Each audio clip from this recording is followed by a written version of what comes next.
All right, we're out here on the patio. I drug a bunch of shit out here. I didn't make the drink out here because I felt like I drug enough paraphernalia out already. So I'm having a mudslide in honor of my muddy paws.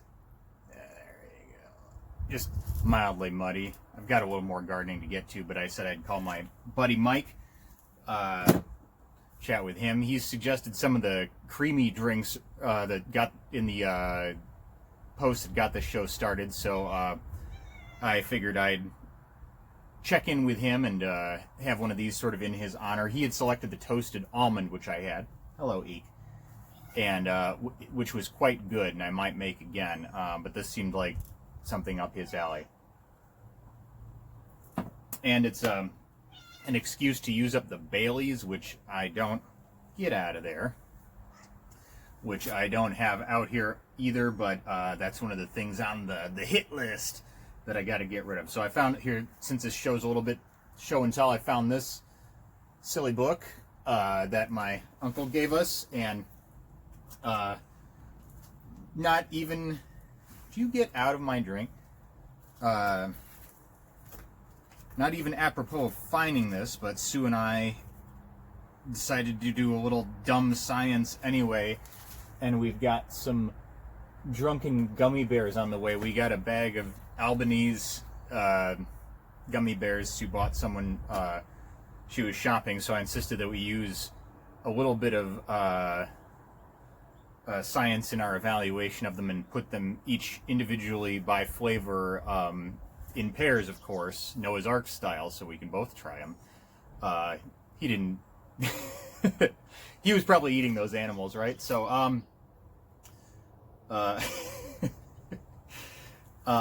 yeah, we're gonna do a taste test of those, and I'm gonna get Mike on the horn here. So Mudslide, it's okay. My Bailey's is really old, and I bet that's part of it. I'm liking the shaken drinks. In a chilled glass rather than with ice. It's interesting.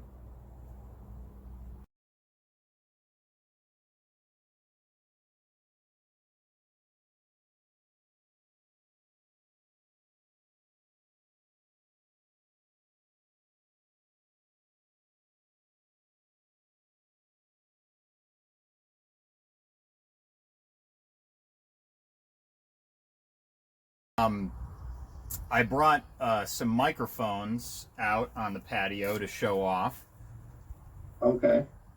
So here, I'll hand you back over.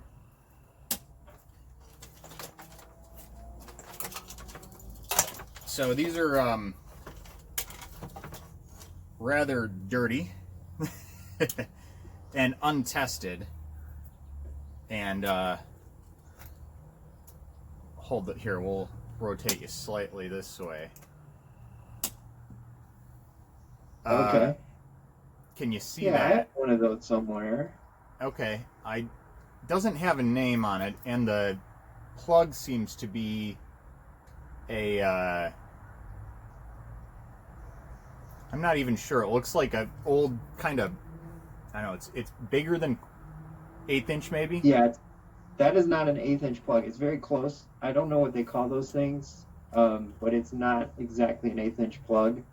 Okay. And I believe that is perhaps a crystal microphone.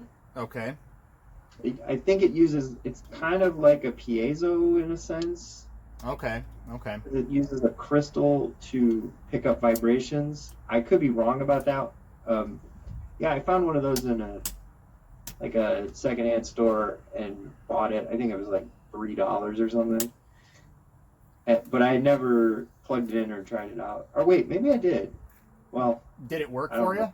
But yeah, I mean, the main problem is that's not a standard jack by today's standards, so you might need to put a different jack on it. But it's just a 2-wire connection, a tip and a sleeve. Sure. So it's like a piezo, though, basically. You said, right? Or I think that's how that mic works. There is a type of microphone called a crystal microphone, and it was kind of like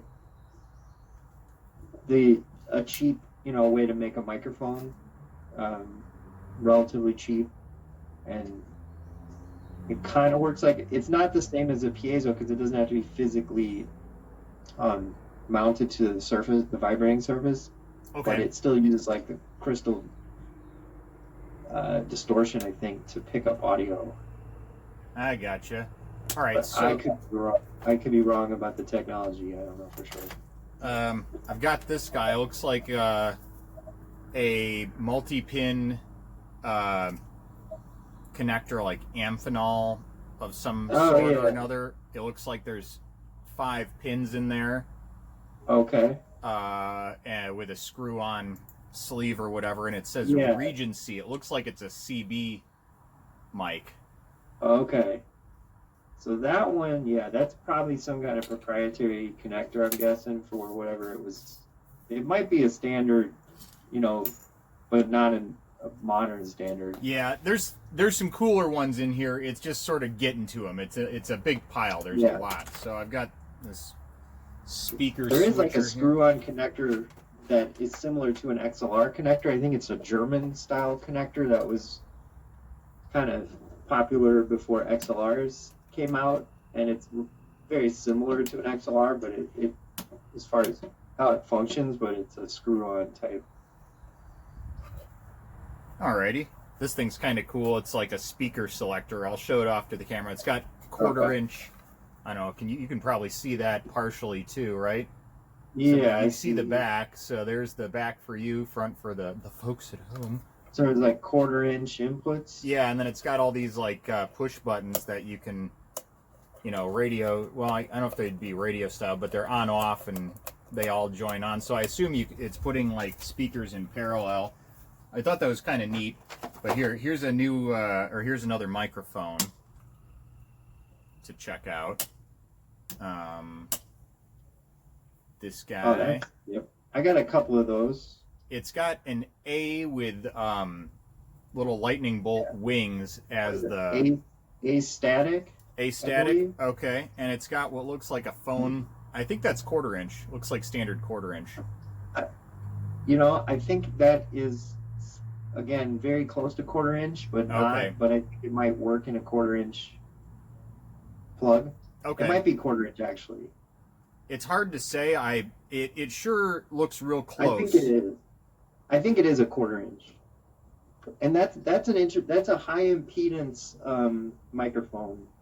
So you want to plug it into like a high impedance input. I've got a couple of those. I had one and I got one. I think from Mike Nervous. I think sold me one year or so ago. I told him like if he didn't sell it by the end of the day, I'd buy it, and he still had it. So I was kind of obliged to buy it from him. Sure. But yeah, I've been meaning to experiment those because I think if you plug those into, like, I have a couple preamps that have like a high impedance quarter inch input. Yeah. That they might sound really cool through there because you'll be able to drive it properly with the preamp gain. Okay. But also match the impedance properly. Interesting. Yeah. I've got this wacky one. It just says microphone on it. It's kind of like a baby blue. Looks like somebody's like hacked a quarter inch connector onto it, or maybe just wound it with electrical tape. Yeah, I've seen different variants on that guy. I think those are just like old, maybe like conference type microphones. People put them on a table maybe to record to a tape recorder. Yeah, I had a feeling that a lot of these were for like dictaphones, like old office dictation machines. So let's see here. Yeah, I think the coolest thing about those microphones is they're probably extremely colored. Like they're gonna have some kind of like probably like no bass response or no high end response. It might be real, like a mid rangey. So it could be like a really interesting alternative to record with that because you'll get a very like kind of very colored sound that you could blend in with like a modern microphone and add some unique color to a recording. What do They you? probably distort easily too. Like if you get it close to a drum set or something, it'll probably like give up on you. But again, if you do it knowing that's the case, you might be able to get some interesting like crunchy sounds out of it. So here's a wacky one. This looks pretty cheap, but it's a realistic 33-1073A dynamic microphone, unidirectional. Okay. Just 1/4 inch. So I don't know, would this be like a PA system or like a karaoke machine maybe or something like that? That's like another high impedance type microphone. So like most of the time those are plugged into some kind of, stereo unit or something. Like I said, I want to try out some of these high impedance mics into one of these preamps I have that takes a high input or has a high Z input on it, just to see like how they respond. It might be like kind of like hidden gems, because get the impedance match right, it should work better. Well, there's a ton here, so I imagine there ought to be something that would at least, well, I don't know, I'm sure they're all going to have their own characteristics, that's for sure. The trick is figuring it out. This one's by Sharp, and it's got, that's a weird plug. Looks like a... Oh yeah, I've seen that. That's not a 1/4 inch plug. Yeah, it's like a phone plug, maybe off of like a switchboard or something, or maybe some proprietary thing. Yeah. So you can see this when I hold it here? I can kind of see it. It's not like real clear what I'm looking at. Okay, what's been the best angle? When you were facing me? Oh, when you bring the camera back to you, I see when you're holding them up like that, they're in the bottom left corner. All right. They're kind of cut off a little bit. I don't know if that's just maybe my viewing angle isn't as wide as your camera. This setup was kind of an improvised thing, but I sort of wanted to show off what I've been using for panning on this show as well. So this is a Wollensack 3M. Okay. I've heard of that. Not familiar with that mic in particular. I think this is for, it looks like a 1/4 inch. I'm thinking it went to like a tape recorder or something like that. Again, maybe dictation machine. Yeah, I think, I'm not super familiar with that company. I've seen those mics before, like that name before, but I don't know exactly what they are. I'm looking for some here. Thought I had it here, but maybe I have a lot of stuff over at the studio. I don't have as much stuff here. Thought I had one of those astatic mics around, but I didn't. So, yeah. Have you been pretty much holed up at home? Have you been going over to the studio at all? I go over there to do a few. I've repaired a few things over in the workspace and grabbed a couple odds and ends from the studio. I needed to grab a Windows computer because I got asked to do some Windows related work, and I don't have a Windows computer at my apartment. How are things going for work at NIU? Been pretty steadily busy. We were really busy in March. We basically moved the entire school online in a few weeks.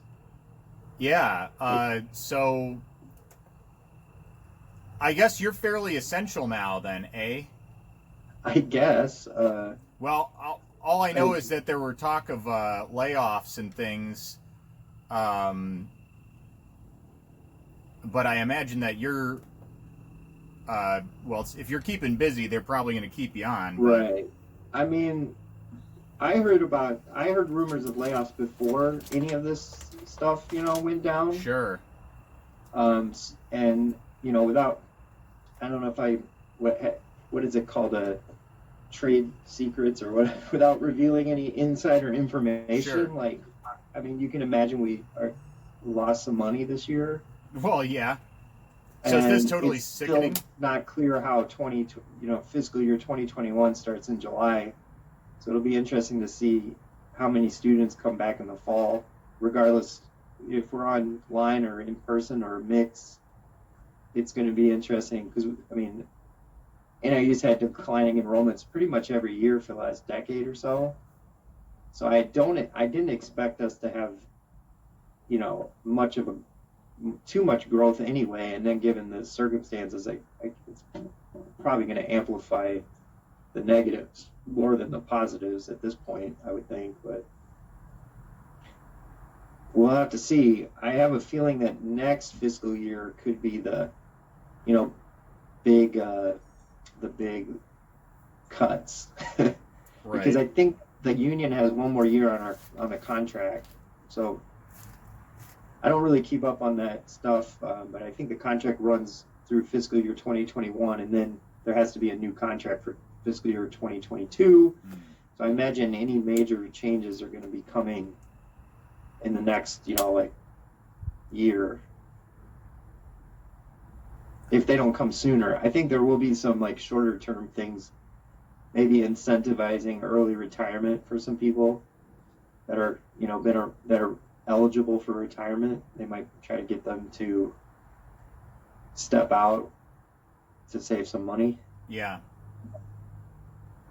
I mean, that's probably one of the silver linings here is a large portion of the workforce is, in the baby boomer generation, and they are ready to retire, at least based on their age, they're ready to retire. Maybe not, they haven't saved enough money to retire. That's right. Completely different. But yeah, that attrition there of them retiring might keep the rest of us working. You know what I mean? Tough to say. Yeah, I don't know. Across the whole campus, we shall see. Was that totally sickening when I had you panning back and forth? I just stopped looking at it. Okay. I just kind of instinctually figured you were up to something, and I just ignored it until you stopped. Okay. Well, that's fair.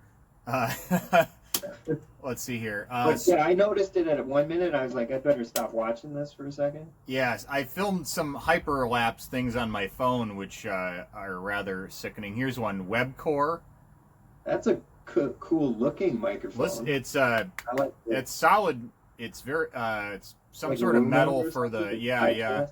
And then I'm not sure if that's quarter inch or not. Again, probably close enough. Yeah. Looks closer than some of the others.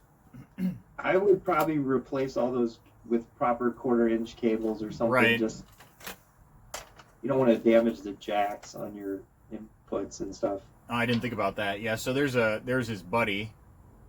Yeah. A lot of these came in pairs. I think we saw this Sharp one before, if I'm not mistaken. Yeah, that's cool. This one's an odd duck. It's got a pen clip. Oh, okay. Probably you put it on your pocket, so it's kind of like a lav mic. Yeah, I guess so. And then it's got, maybe it's stereo, but it's got these weirdo connectors. I'll show the folks at home and show you here. Okay. Oops, there. Yeah. Something hard. Thought the lighting would be better out here, but you're sort of in the shade. It's okay. There you go. Something like four that. pins in there in each one. One has four. One has three. So seemingly quite proprietary. Has a switch. I don't see a made in Holland, but it doesn't say by whom. There's an M in a circle. But yeah, I mean, I can imagine something like that maybe coming with like an old handheld, what do they call, camcorder? It's not a camcorder. What do they call the tape ones? Little 8mm camera or something. Maybe that's Huh, part yeah, I don't know. of like an old 8 millimeter camera setup. This has, I think, like an Amphenol screw-on Yeah, yeah. post, and then it's got it's got a What switch is for high and low. Okay. That actually might be a real microphone there. That might be something based on what I'm seeing so far. It's missing the top, but it's got the Does it say foam. what brand it is? Uh, there's like a little. You can see there's a little cartridge in there, maybe. Yeah, it's probably a dynamic microphone. It might be a biodynamic or something. It's hard to tell. I I mean, I think don't there was see. paint. Well, no, I think it just had a black collar. I thought maybe it was chipped and beat up, but I don't actually see a name on this thing anywhere. It's Okay. got an on-off switch. It could be an old Bayer microphone, which is they made some cheaper stuff too, so it's not necessarily like fantastic, but it's still kind of cool. Well, it's all in the sound. I'm not sure where this one came from. I think it might have been this. Some of these are tossed in here from other stuff. There's Yeah, another one. Go I ahead. think you can get that screw-on adapter that goes to XLR for that. For Amphenol. Yeah, I think you screw it on, and then it has an XLR jack, so you can run an XLR cable off of it. Oh, okay. That'd be kind of sweet because I think that exists. I may have something confused in my head, but it sounds about right. And I think that high low changes the impedance of the microphone. So if you have a high Z or low Z setting, so it must have like some kind of transformer in it that lets it switch its load. Oh, okay. Got a. This is a new mark. Okay. DM858. That definitely looks like a tape recorder mic. Yeah, I think you're right. It says dynamic microphone. Oh, it's totally a tape recorder mic. Yeah, now that I look at this, it's got the little guy and Yeah. well, I don't know why. Oh. That seems. Is there like a control involved? Oh, because there's an on-off switch. So it probably is. You turn it on. You talk to the record. It turns on the recorder automatically. You switch it off. Stops recording. Yeah. I'm guessing. So yeah, I think you're right. Yeah, it might. Maybe that's a switch for like what do they call it, the voice activated recording or something. I'm thinking it just like controls the. It probably came with like a cassette deck, is my guess, and then you just turn it on. It cues up the recording. You turn it off. It stops it. Yeah, I vaguely remember having a tape machine that had a voice activated. So you would start talking, and then the recorder would turn on. Right. Start turning the tape. I think with the physical switch on this one, though, it probably is a simpler operation than that. Yeah, though. I think those ones, I think, were, I don't know, I guess somehow controlled by a microphone's signal. This one's interesting. It's got like is that a tripod mount on it? Probably. It's hard to see. Oh. Could be. Yeah, I'm not sure. Threaded. Maybe some kind of tripod mount or stand mount. Concord is the name of this one. Looks like again some sort of dictaphone. Mm-hmm. It's not quite 1/4 inch. So you're saying all these are likely high impedance, right? Or a lot of those? Yeah, with the exception of that one with the high-low switch. Right, I think right. So. Here's another oddball. This one says Webcore. Okay. And it looks kind of like those other ones, but it's got like a snap on the back, which is odd. Oh, and RCA output. I know I've seen that snap before. Sometimes that might have been paired with like a headset, and you could snap the microphone to the headset, and then when you need it, you unsnap it, and it's so it's like on your ear or something. Yeah, I was thinking it might be like I've seen tape cases like 70s era, which that seems about right for where there's like there's like a form-fitting case that has snaps, so it might somehow go to that. This one says baby monitor. Recordio. I think it's a mic. It's got a cloth cord, which is interesting, and it's got a 1/4 inch All right, yeah. looking jack. I think some of these could be really interesting room mics or close mics to create just really, colored sounds. It's kind of hard to produce that, that kind of that level of distortion artificially. So yeah, there's here's another odd one. This is from the Revere Camera Company of Chicago, model C24162-1, manufactured by Shure. So this is a Shure mic. All right.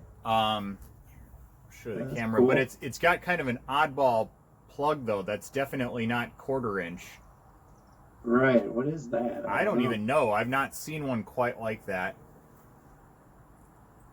Yeah, it might have been part of a system. I know Shure makes a few system microphones where you plug them into, like a central box, and then it uses that box to control the audio. So that might be an early version of the like a desktop conferencing system or something that they put out. Something like that, I'm sure there was where you have a board meeting and you want to record everybody, and then they have Shure has this thing called the automatic microphone system. I wonder if that's maybe an early version of it. So it would actually I think it auto detects who's talking, and then it records that channel so that it cleans up. It doesn't just have all the mics on all the time. I'm totally speculating. I have no clue. That one, it said it was it said it was a camera company that made it, so I wonder if it was paired with a camera or something like that. Here's another one of those. Could be too. It could be. That could have been a proprietary connection to some camera, camera input. This one's another one of those astatic mics, similar to the one from before. Cool. I think some people use those for harmonica microphones. Okay. Okay. Yeah. Because totally. You could plug it directly into a guitar amp. The form factor of it would be totally great for harmonica. Here's another one. I think this has got, I think that control, I think again like a tape recorder mic, 2 little mini ones with an on-off control. So again, probably for dictaphone by Realistic. So probably some Radio Shack thing. Here's another one of those. This is that same one from Shure, his buddy. Okay. So, all right. I think, does that have? Yeah, it's got that same weirdo fat plug. Yeah. Or, I don't know what the story is with that. Oh, this one's neat looking. Here's, or I'll turn you around for this. So this is the Wolensk. I don't know. Whoa, stop. There we go. Almost sent you back again. Whoa. So here's this one. Yeah, I've seen that before on eBay. I think that's their most common microphone because I've seen lots of those. Okay. Again, this is a Wolensk optical company from Chicago, but manufactured by Shure Brothers. Yeah. And it's got some sort of thread. The bottom is threaded, and interesting. So it actually would sit on a stand, and it could be adjusted. The angle could be somewhat. This little bottom part rotates. Right. Yeah. Okay. So anyway, another that Webcore one. We saw one of these earlier with the RCA connector. Oh, this one's neat looking. Rather dirty. What's the... Wow, there's some crust on here. Oh, yeah. Airline? Airline. Oh, that's interesting. Is it just a loft type? kinda. It reminds me of those astatic ones. It's like bullet shaped. There's the light for you is kind of bad, but Yeah. Yeah, I think you could like I said, you could hold that in your hand and play a harmonica, or yeah, totally. some of those Electro Voice made a microphone that looks very similar to that, and it just has like a neck strap, and you wear it around your neck, and it just kind of hangs down, and it's like a lav mic, so it could probably be used for that as well. But yeah, Interesting. I think it might be interesting to wire a lot of those cheap microphones all into one like circuit, so that it's just one giant microphone array. Oh God. And see what it sounds like. Oh. You can phase align the capsules in like a grid. It might be kind of interesting. It probably just sound like a mess. I don't know. Yeah. It might be cool. Here's what I was showing you. This is another one of those little tape recorder guys, no name. Yeah.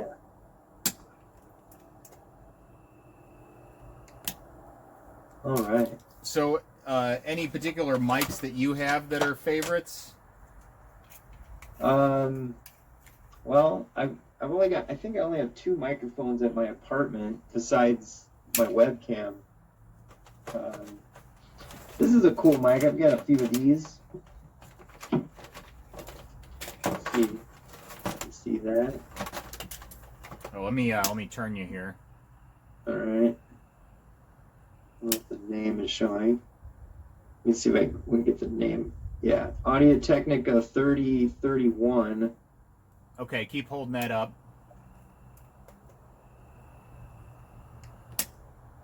All right. So, looks kind of like a shotgun mic, sort of. Is it super directional, or? Yeah, no, it's just a cardioid, small diaphragm cardioid. Electric condenser, made in Japan. They don't make these anymore. This was the 30 line was kind of like an intermediate line between their top of the line, which is their 4000 line, and their more consumer friendly, the 2000 line.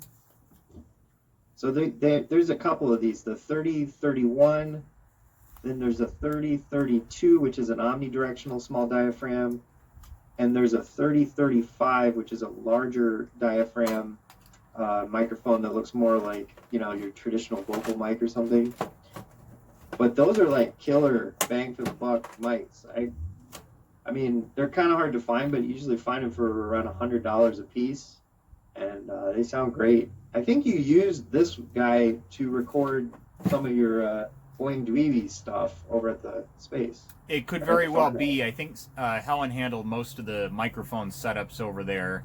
Because I left a couple of these over there for stereo recording, and I think this is my 3rd one that I have. Okay. Have you been doing any recording, or has it been pretty much just work? I've been doing a little bit of bass and guitar stuff. I've been practicing a lot on the instruments. I've been repairing a lot of my old guitars. Like, I've had some guitars that have been kind of out of commission for a few minutes, and just because they needed some tweaks. Like, here's my gem. Let me pull this one up real quick.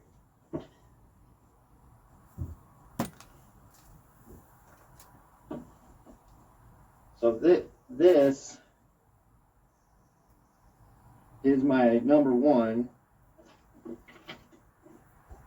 It's my 78 Rickenbacker 4001. I bought this in like 1991 when I was probably 15, I guess, for $400. And I've had it, so I don't know how long is that? 91 to today, almost 30 years. Yeah. So, and it's a 78, so it's about 42 years old. So it's a true vintage Rickenbacker. It's pretty sweet. I mean, I've had this forever. This was the bass I wanted, and then I went to a music store and it was there. One of those kind of insane coincidences. Yeah. But I recently I replaced the pickups in it just like a week ago. So I put new Rickenbacker pickups in this because probably about 10 or 15 years ago, the original pickups, one of them failed. I think the coil blew out and it just wasn't passing a signal anymore. So I put in Bartolini pickups in it, and I had these Bartolini replacement pickups for a long time. And they were cool. I mean, they had their own thing going on, but they didn't really sound like exactly the same as the Rickenbacker. So with a little bit of peer pressure from my friend back home, he convinced me to buy these and put them back in. So, but I don't regret it 1 second. This thing sounds amazing now. So, yeah. Well, that's pretty cool. So Rickenbacker is an interesting setup because it has a stereo out. So you can split the front and back pickup to 2 different amplifiers and get some really cool tones that way. Am I mistaken, or did Things Falling Apart have a new record either on the way or just released? Let me think. Last thing we put out was Hex Debts, which was probably last year, maybe 2 years ago. Sorry, I'm getting a little weird with time. That's not my strong suit anyway, but that was the last thing we put out. We are almost done with an EP that has a song we recorded a couple years back when we did our live set at WNIJ. Okay. And we're working on a B-side for that, which was getting close to finished, but then we all got quarantined basically. So right. I sort of got back together to finish up. I sort of thought I saw rumblings of basically you guys working on something, I think, right before all this happened. So yeah, we wanted to get it done in May because we had a show lined up at Cafe Mustache in Chicago in May. I'm assuming that show's canceled. I haven't heard otherwise because it would be in the next week or so. I'm assuming that's off. We haven't rehearsed, so.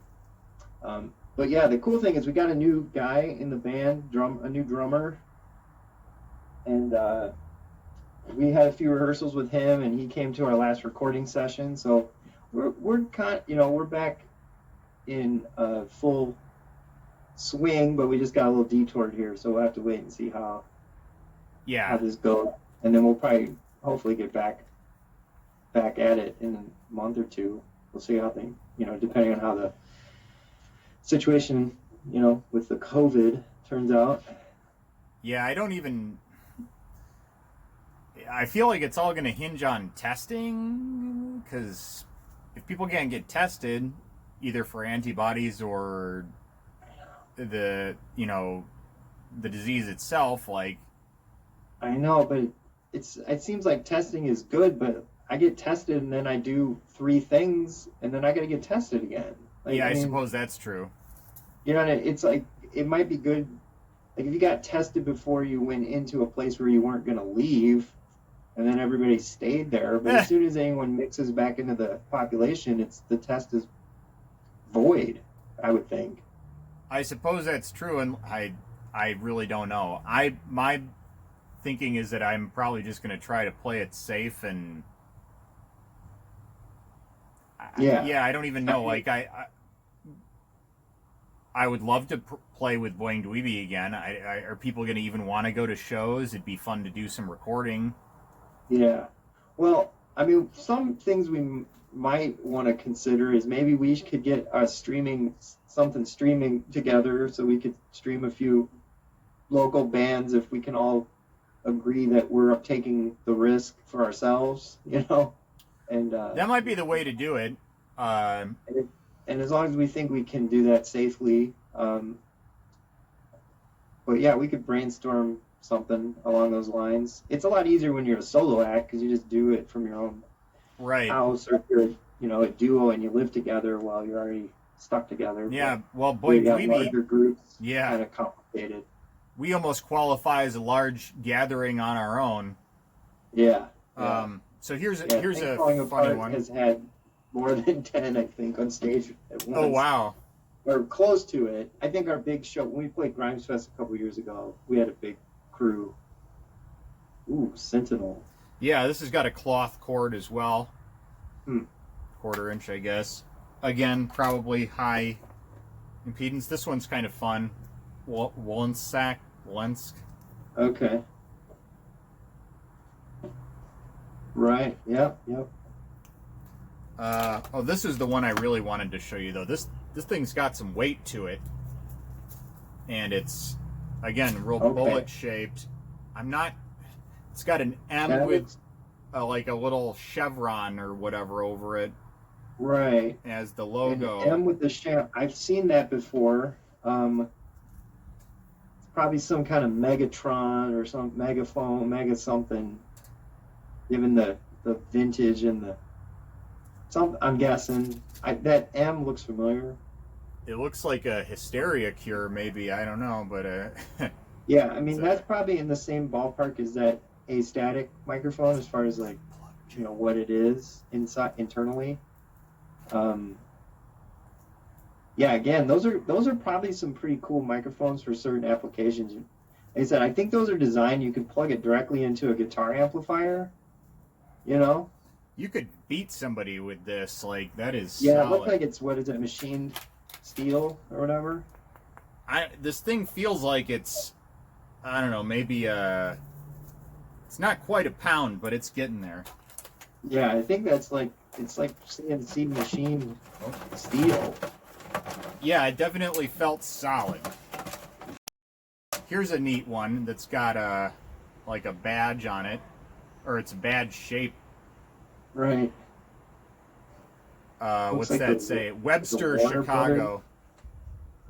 Yeah, it does kind of almost look like the Warner Brothers seal or something like that. We're getting to the end here, and then I got a couple of these like, oh, this is kind of neat. It's got a RCA logo on the back. Okay. It's like his master's voice. This almost looks like a speaker, but it's hard to say. I wonder if some of these might be little speakers. Possible, yeah. That might be like, again, that might have come with like an RCA stereo system, and it lets you like record to 8-track or something. I don't know. Oh, okay. Here's one last little guy. That's cool. Yeah, it's got like a clip on it, or a stand, or both. Yeah. Concord. Mm-hmm. So, just out of curiosity, you had recommended like some cream drinks, I think, like White Russians and and whatnot. Is that kind of like one of your drinks of choice? Yeah, I used to drink White Russians often if I wanted a mixed drink. I tend to like drinks that are more on the like sweet side, I guess. Like, yeah. Sweet or bitter. Like, I'm not really, and I'm bitter as in like stout bitter, not like IPA bitter. Okay. Like more like malty than hoppy, I guess. Yeah. My space. But yeah, White Russians. I think the one that I mentioned to you was I had a was it frosted almond? Toasted almond, yeah. That I made one of those in a previous episode, and it was pretty good. Which is why I had sort of a creamy drink today, and thought to contact you as well. Yeah. So yeah, I've been making them with almond milk, which is just because we have it. Seemed like a experiment worth doing. It really worked, I thought, quite well for the toasted almond drink. Which I think you can make it with ice cream as well. You can almost make like a shake out of it, and then put the amaretto and what's the other, amaretto and vodka, is it? I think it's that. It might be Kahlua. No, the amaretto and Kahlua, right? I want to say so. I'm getting confused now. It might be all three, or the roasted toasted almond I think had vodka. So I want to say it's Kahlua and amaretto. I think that's right. And then you can add vodka to make it extra roasty or toasty. Right. So yeah, that was a good one. I liked it better than the Mudslide, but I wonder if my Bailey's was getting old. But part of Mudslide too, I found, maybe I'm either right or completely wrong. So, but I'm gonna go out on this. Yeah. I feel like there are better Irish creams for mixing than Bailey's. Yeah.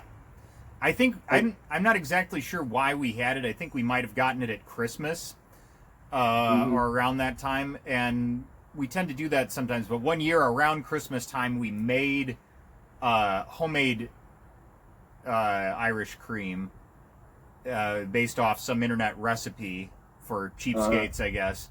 And I might try to do that now just for fun, because I think we might have all the other components. It's that plus whatever whiskey you choose to right. make it with, I guess, you know. Yeah. So I've got a pretty huge thing of bourbon right now, and I might try my hand at some homemade Baileys just for giggles. Okay. Yeah. Because we're Yeah. about, If memory serves, Bailey's has kind of a distinct flavor that yeah, you may or may not like, but there's some other Irish creams that are a little more neutral, maybe, or smoother. yeah, I'm not sure. They might blend better. I don't know.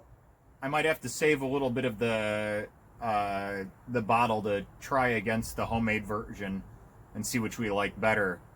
But basically, that's one of those bottles that's getting down there in the liquor cabinet. So I figured it was its time had come. I think there's a little bit left, but maybe a drink's worth, if that. Yeah. Well, I think that's. Oh, there's one more microphone. One more Okay. microphone. Look at this. Okay, so kind of neat brown plastic case, maybe, and it's got like a felted back, which is pretty neat. Here, I'll turn you around so Okay. you can see this, and it's got a 1/4 inch on it. Though I sort of wonder if all these 1/4 inches, some of these look like they've been added after the fact, although it's hard to say.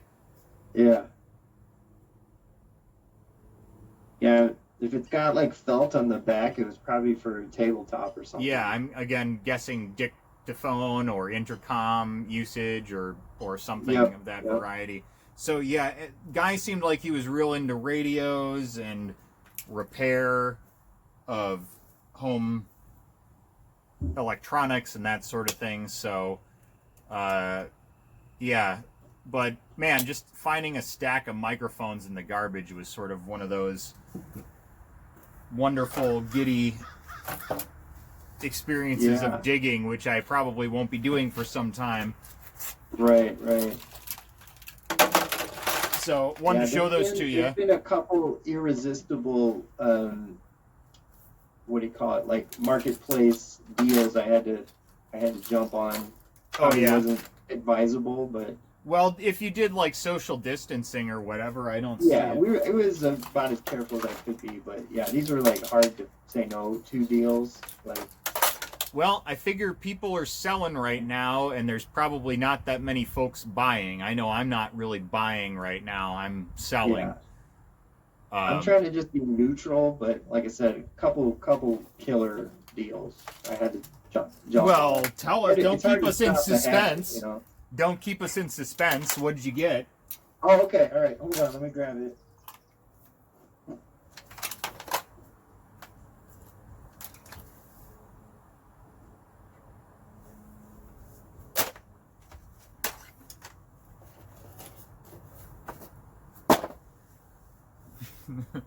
Oh, I didn't know it'd be this long. Oh yeah, here you go. Here's a cat, a cute cat to keep you occupied. Oh, That took a little longer because for some reason my light switch has gone into I'm gonna catch the house on fire mode. oh Jesus. I can't turn the light on. Yeah, so look, a guy from I think he lived in St. Charles or West Chicago. He's a musician, and I can't think of his name off the top of my head, but he's in a band from around there. I guess he's a pretty energetic stage guy. He broke this bass, but I fixed it, so I got a killer deal on this. It's a Stingray, flame maple top Stingray with a roasted maple neck, and he had broke the tuning key here on the G string. He broke the pedal part off, whatever you call this. So I just JB welded it back in there and tightened it up, and it's fine. So and it was pretty much perfect. It's got a couple like body dings in it from fall. He dropped it basically. I think more like threw it and it landed kind of situation. Yeah. But this thing is killer, and yeah. That's neat. I guess. Well, you do a lot of the marketplace stuff, right? You seem to be pretty in tune with the listings on there. Yeah, I'm following it, and I do a little search probably once a day, and trying to do it less than once a day now, so I don't get tempted Yeah. to go after stuff. But yeah, Oh yeah. yeah, this is a killer bass. So I'm not a huge like Music Man guy. Like it's not been something, but this is a nice bass. So like I said, it was without saying how much I paid for it, it was, let's say, Gentleman never tells. yeah, it's approaching a third of the retail price. Let's put it that way. So yeah, it's a good, cool bass. Cool bass. You think that JB will hold on there? The JB weld on the tuning peg? Metal on metal, and then I cranked it down with pliers to like, because I think it's just physically pressed in there anyway. I put the JB weld in and I pressed it with pliers to, Okay, so it's and then I banged it in. So I technically I got it down so that it was tight, and I put JB weld on it, and then I tapped it in with a rubber mallet, and then I squeezed it about as hard as I could with the pliers I had. Okay, so this is like the wing piece is like sitting in a groove of like cut halfway through the pin. Yeah, there's like a gap, and then the thing okay, that sounds like it's more sturdy than what I was picturing. So okay. And yeah, if it comes apart, these tuning keys are about $20 to replace. So shit.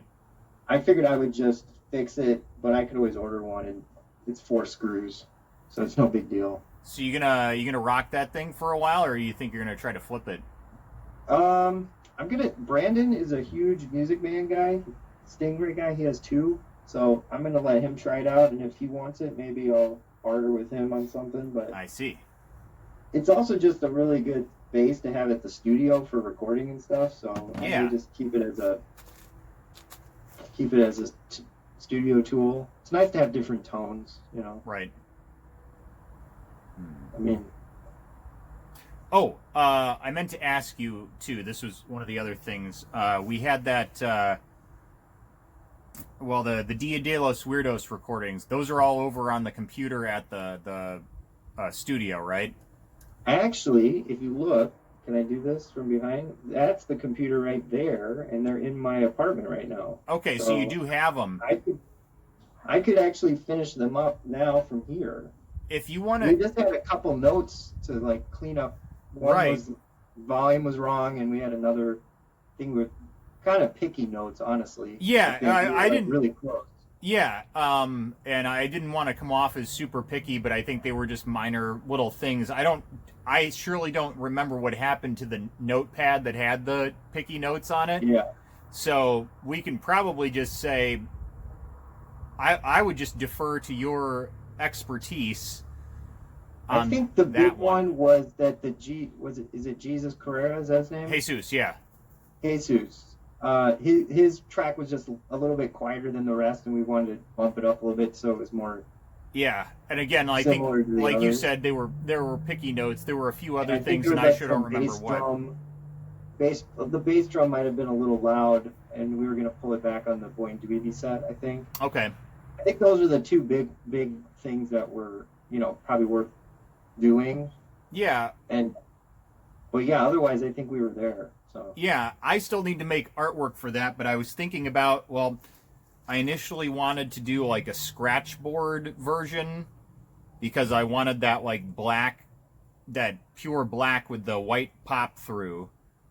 Okay. But I'm thinking that maybe I might try just for fun because it might make an interesting video as well, as to try to maybe do a charcoal drawing of what I had in mind and then photograph that for the art.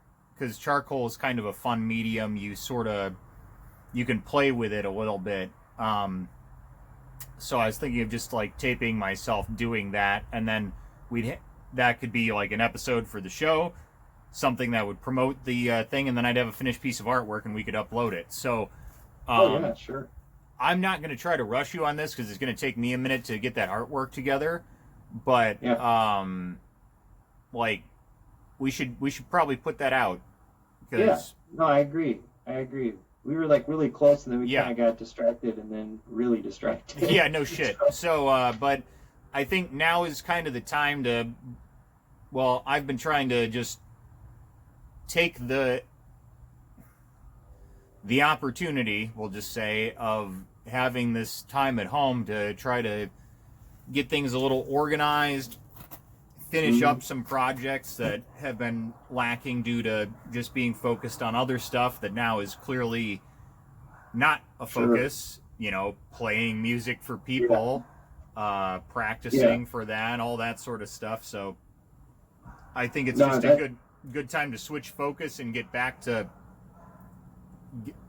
knocking stuff off the to-do list that has slid otherwise. So that was one of those things that's been on my mind. Yeah. I wish I kind of, in some ways, I have less time than usual because I've been working. You know, I haven't even taken a day off since early March. So except the weekends, but usually the weekends I'm like sleeping, or doing something for to take care of myself. But working from home is like so much better than having to go to the office every day, and there's no way I could have been this productive at the office. There's just isn't impossible. It would have been impossible.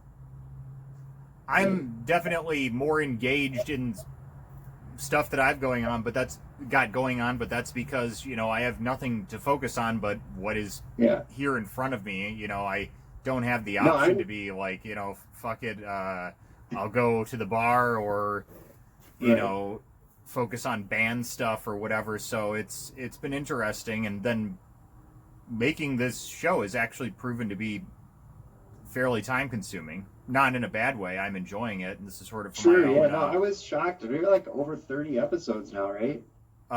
Yeah, I think this is like 34, I want to say. Okay, that's pretty crazy. So that's something to be proud of. Yeah, I think so. I've had a good response, and I enjoy it, and I'm trying to incorporate just things that I like to do into it. They started as funny shorts, shunny forts, which I might try to go back to, but I just have not had the comedic writing that I started with. It's just changed a little bit. Yeah, that's gonna be a hard well to keep drawing from. I mean, since you're doing this almost daily, like you don't have a writing staff there to like feed you, just the monkeys at the typewriters. Yeah. So so I don't know, like I think I've made some interesting ones with I'm glad to have guests on. It's been kind of fun doing that. Catching up with folks, doing some fun show and tell, and coming up with silly ways to put people on camera, I think is fun. Yeah. So I'm gonna have to catch up on a few. I haven't watched all of them. Oh God, there's so many, and they get so long. Like, I don't think I'm gonna edit this down at all, and we've been talking like an hour. Yeah, I watched the Mr. Rogers one, or whatever you want to call that. Which was delightfully creepy. That is, it's weird because like he's such a slow and deliberate person when he's talking to the camera, the neighbor at home, and it's really like this intimate conversation that is one way, weirdly, so I was deliberately slow and thoughtful in that episode, and I think some of the humor is more from just the fact that like I drink a bunch of tequila shots, a Bloody Mary, a White Russian, and a little bit of tuna and milk water. Yeah. Um, I was like, don't do it. it's No. it's such a disgusting combination of beverages. But luckily, Yeah, like don't like I went tequila. right up to the line and then I stopped. Like the end of that episode was painful to get through, but I was okay, surprisingly. I did Yeah. not. Oh, the thought of barfing all that is Yeah. a little horrifying. But yes, Yeah. I've been trying to rein back my consumption a bit as well. Try to, limit it to a cocktail or two a day. Right. But Yeah, it's just gonna devolve into a live stream of you being drunk on camera. yeah, I was gonna say it's like I've wondered if this is just like I'm filming like a one man slow descent into alcoholism. Like it really seems like that might be the real Yeah, make theme sure of you the film show. the one where the sheriff comes and drags you out of your house because you haven't paid your bills. And We'll see. That'll be the season finale. yeah, that would be Or the next series year finale, yes. After 14 months of this, we'll all be, yeah. I really don't know. There's folks that have all their professions and skill sets and all that stuff are completely affected. I don't know how to better put this, but like there are whole swaths of industry that just can't do anything right now. Yeah, and it's one of those things where it's kind of like you got to innovate at this point. Right. And but what's funny is I think a lot of people are scared to invest too much in innovation because if things go back to normal, it may not be, worth it. Right. And I think everyone's on that fence probably a little bit like, what do we do? Do we just hope this goes away in a week or two? I mean, based on what our government, they're trying to push us back to normal because I don't think they have any imagination how to deal with this. I not to be political, but I just watched the president say the two things we need to do is get everyone back to work and get rid of the virus. It's like, oh, okay, that's easy enough. They're sort of at loggerheads, though. I mean, like, it's... Yeah, I feel like you're right. Like, this is a ripe time for innovation, and a lot of this stuff, it makes you wonder why we go and physically are just there half the time anyway. A lot of people's work seems like they'd get a lot more done at home with less commuting and stuff, and then they could probably manage to do the things that they need to do in person at their job a few days a week, Yeah. as opposed to 5 or whatever. Sure, yeah. I mean, I feel like sometimes a lot of people fall into the all or nothing fallacy, where I know that in my workplace, we used to have some more freedom. There were some leadership changes and that went away. It's hard to say exactly why, but on a cultural philosophical note, there's a couple concepts that some people talk about, and one is called the societies of discipline, which was a concept I believe that was kind of fleshed out by Michel Foucault back in the 60s, maybe 70s, 1970s, where he described kind of the structure of the 20th century world we were living in, and he called it a society of discipline, and it's built a lot around institutions like schools, the family, the church, the prison, the military, and people kind of went from between these different institutions, and each institution had a set of rules that were pretty strict, like what you can do and what you can't do, what you look like when you're in that space, dress codes, all that kind of stuff. And a newer form of societal structuring is what I believe it's Deleuze calls societies of control, which are more akin to our modern day societies where people are a little more free to do things, but they're tethered back to different systems through like communications channels like telephones, cellular phones, some kind of scheduling system. And I think there's a tension between those two things going in which one do we move fully into this new society of control where we are sort of co-located, things like that, and tethered by telecommunications to our whoever our leader is at any given moment.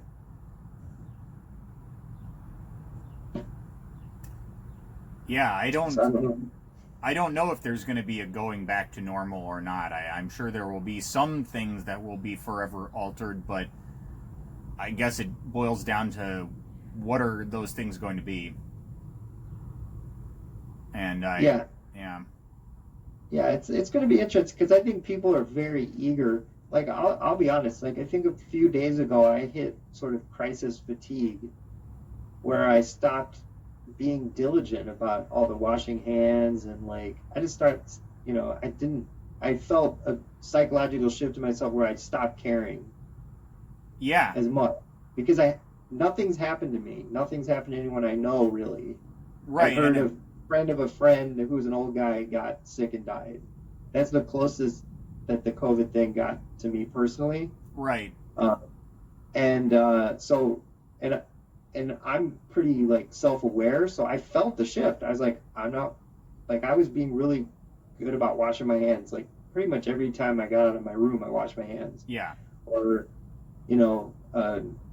just all the little things you should be doing to, even though it's probably completely unnecessary to do these things because we're not in a super hot zone or anything. But the point is you do it because it's the right thing to do, and it kind of also socially signals to other people like, hey, if we all do this, it pays off. It's like right. Mass effect or group, whatever you call it. I mean, I was guilty of like not washing my hands just now, but I mean, all I've been doing is digging in the dirt, which I don't think is, I would be the only person there, but who knows? Maybe somebody was spitting in there or something for earlier today. So yeah, and I again, guess maybe the odds of it actually affecting any one particular person is really, really low, but it's kind of like the right thing to do, especially in this case, given the insidious nature of apparently this virus doesn't always symptomatize in people very quickly or ever maybe. Right, so you right. A hot carrier spreading it to more vulnerable people and you're not even aware of it. Right, and that's something I'm completely lost on is like I was sick with a mystery illness, got better. Does that mean I could be an asymptomatic carrier if you got sick and then got better? Can you still be contagious? Like I think that I don't think they know yet. I've heard stories where people have been reinfected, so I don't know if the immune system is actually getting any stronger from the initial infection. Right. It may be, that's the scary thing about viruses. They are created, even if, the rumors that maybe this was created in a lab or something. Yeah. The point being, it's a evolutionary adaptation, and the reason it's so dangerous is because it's adapted to replicate itself, right? So that's why it's scary, because it's not, if it was really deadly, it would flare up so fast everybody would shut everything down and the host would die, all the carriers would die quickly. That's probably less of a terrifying in our day and age, not that we understand, germ theory in viruses and all that stuff. Like that would be less terrifying than something that can kind of like is more a little covert, sneaking around and, catching people, and then it seems to only affect a certain subset of the population a little more than others. Yeah, so, but then there's no rime or reason to it either, it seems like, And it's going to take a while to sort that out, what the pattern is. Yeah, definitely. I think I've said this before, I think, on the show, but like, a year at least, they said, from the initial signs of it for any idea about a vaccine, timetable wise. I really don't know. And yeah, I'm hearing maybe January 2021 would be like best case scenario for vaccine. okay, well, that's about a year from when it started appearing, so yeah. They may have the vaccine sooner, but they have to test it to see if Right. it works. And then that assumes that the virus doesn't mutate and then become a different strain that's not even, that the vaccine wouldn't even touch. Which So I it might sort of save you wonder from if it's already happened. COVID-19, but there might be a COVID-20 that's different. So, Yeah, I don't know how they name them exactly, but I almost wonder if this one's already, like, had multiple, kind of strains or whatever spin off of it, mutations, because they said it was a slippery virus to begin with, one prone to mutating, I guess, right. which is why it was transmittable to humans. Yep. I'm just going off things that I heard in my own, poor understanding of it. But it makes me Sure. wonder, with all the different ways people have represented the symptoms from it as well, if there's not multiple strains of it going around already. Yeah, I mean, in the last few weeks, I've had a couple bad days where I felt really not great, but then I'm fine. So I'm assuming that it's not that. It could just be stress or general fatigue or something. Well, that's but the other crazy thing about this, is everybody, like, this has to be a pressure cooker for everybody's own, personal stresses. Because yeah. there's so much time to dwell on it, so much alone time, all that stuff. And I think sometimes something that some people probably are taking for granted right now is like not everybody has the same home environment. Like if you have your own house, yeah. I live in a house with 9 strangers that I don't know what they're doing from day to day. Yeah. So they're going and doing their own things, and they could be bringing it back to the house. I've heard people like coughing in the house, and there was one day, probably a month ago, where I literally packed a suitcase and thought I needed to move into my van because I was like, I just assumed that somebody was sick and it would spread through the house very quickly. Yeah. Was somebody just coughing nonstop in their room or something? Yeah, I think the culprit might be dabs. Oh, well, yeah. That's a sickness that infects a great swath of the population, yes. I was relieved to discover that is probably what was causing the incessant coughing.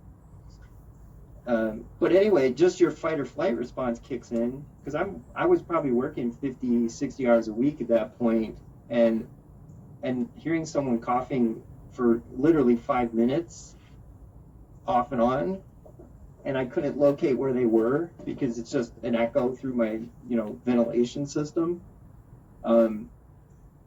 caused me to panic. I almost bugged out. I packed a suitcase, I put a bag together of essentials, and I was ready. I talked to a couple people that kind of calmed me down, so I didn't do it. And it was a mix of fear and a bit of excitement, because I was like, I think I can actually work. If I can get on the Xfinity Wi-Fi, I can work from my van. Down by the river. Yeah. And I mean, part of me was a little like, I want to see if I can pull this off. But then after I calmed down, I was like, you're being irrational, and you need to slow down. But how is the van holding up? It's okay.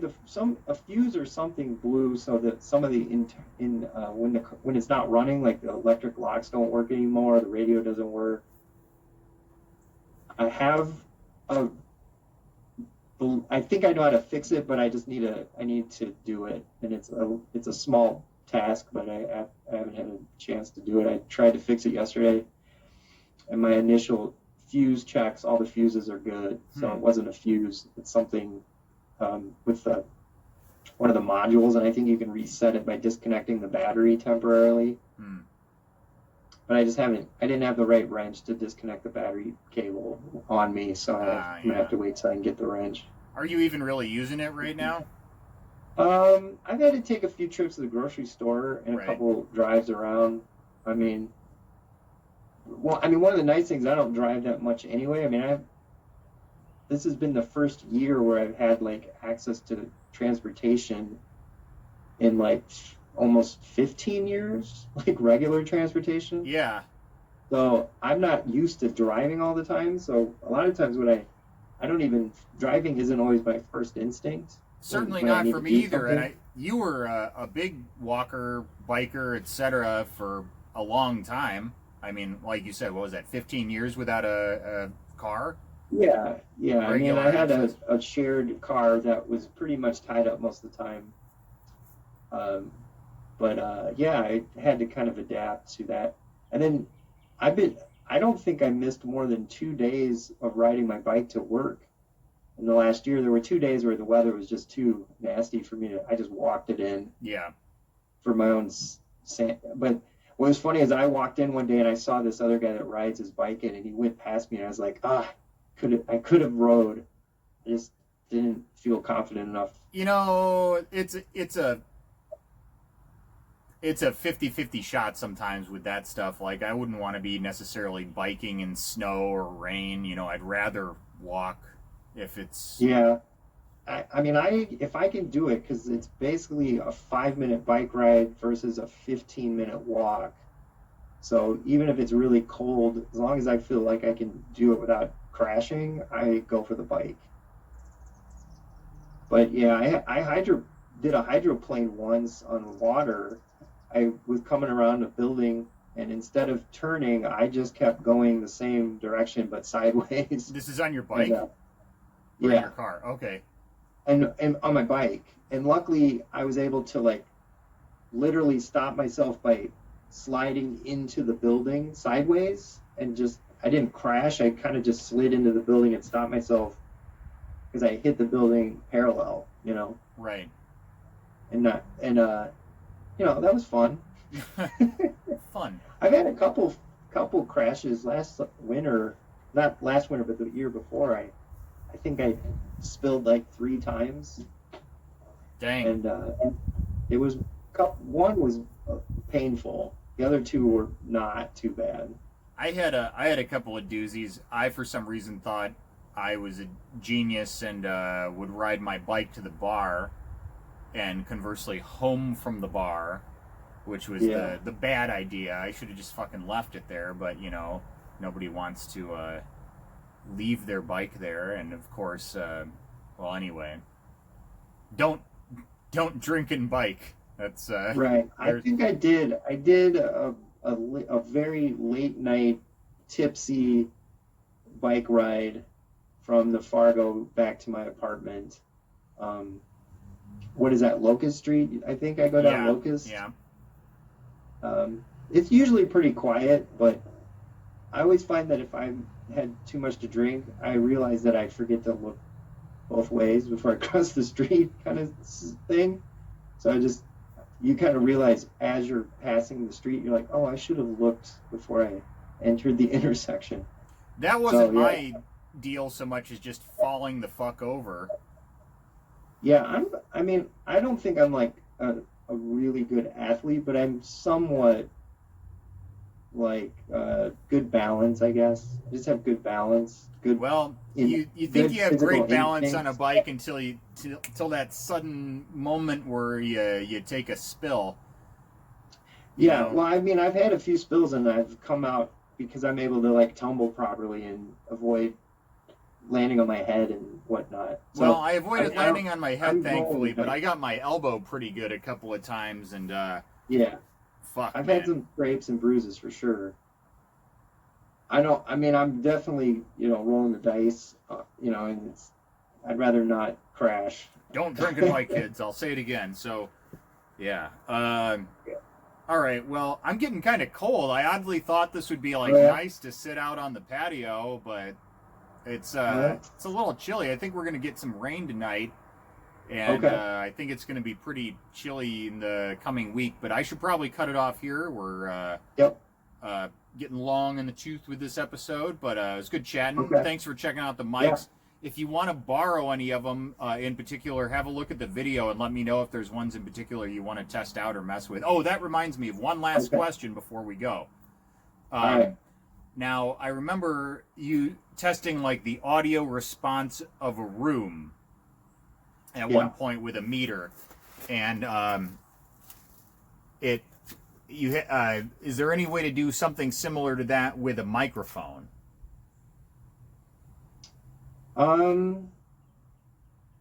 I think that you could create an impulse response of a microphone by,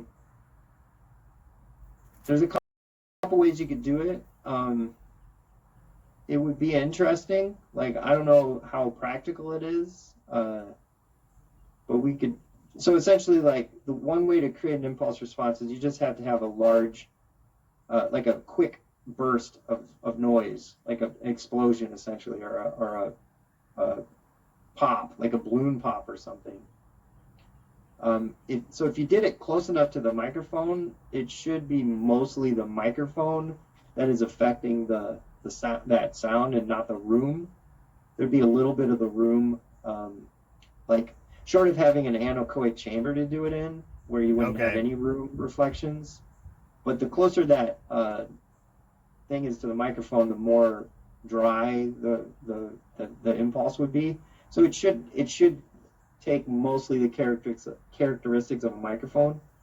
The thing is that microphones are a little more complicated than that, because it's not just the frequency response, because in most cases the frequency response is nominally flat. Even on a cheap, like, weird microphone, it's relatively flat compared to things like rooms and speaker cones and stuff like that. But yeah, I mean, it might be something we're trying. I know there's a lot of companies now that are modeling vintage microphones and creating emulations of them that you can use like as a plug-in, and you can, use basically a very flat microphone as the input, and then it goes through this emulator to color the microphone to make it sound like a vintage Neumann or vintage AKG or some of these expensive sought-after microphones. So, yeah, it's theoretically possible to do some kind of microphone emulation. Something that's a little on the edge of my knowledge, but okay. I just remember you had I remember you had that, like, something that would emit like a sweep of low to high frequency sound, and I thought maybe you could play something like that for the microphone and analyze that or something. But well, you could, and the thing is, it would be just as much of the speaker as the microphone that is covering that impulse. Makes sense. And the speaker is probably more likely to be non-linear then the microphone is probably more linear. But again, like, in that case, you're creating what's called an impulse response. That doesn't mean that the impulse response that you create isn't interesting. It might create an interesting effect. That's something that I want to do. Like, honestly, because there's a lot of people doing the very high-tech specific impulse responses where they're just like making, really good rooms, really good speakers, really good, things that are, trying to make high fidelity copies, but you can make weird things too, like things that are unique, and use those to affect sound. So it's kind of there's a bit of art and science mix there that's kind of interesting. Okay. Yeah. Well, yeah. Well, we'll talk more about this at some point, but sure. we'll cut it there. Okay. So yeah, thanks for being on the show. Yeah, no problem. Yeah, it's chilly. It got is the temperature dropping? I don't have the window open, so it looks a little dark out there though. Yeah, I think we're expecting rain to pick up after 10 or something like that. I don't know. It's probably getting on towards, well, it's after 7 now, I suppose. Oops. Yeah, it's about 7:20 something. That never